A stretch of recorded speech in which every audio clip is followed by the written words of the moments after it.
Hello, my name is Michael. Welcome to my YouTube channel. In this video, I'll show you very important apps and websites you need to make sure you get massive results from Facebook ads. The first website you need is the Facebook Ads Library. This website helps you view your competitors' ads.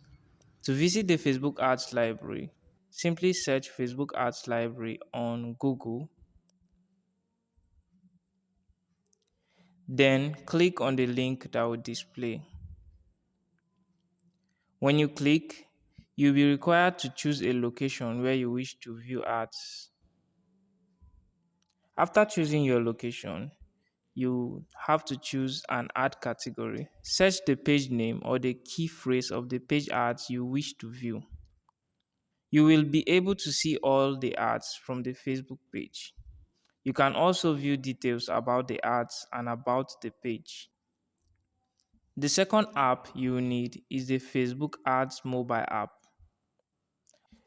With this app, you'll be able to create all sorts of ads for Facebook in order to get post engagement, video views, website traffic, or even generate leads and lots more.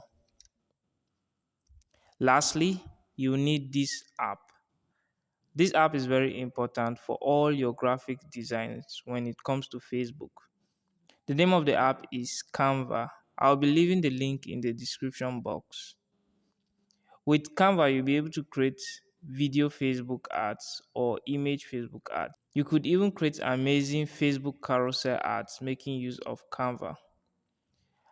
You can create virtually every social media graphic with Canva. Use the link in the description to get a Canva Pro trial for free.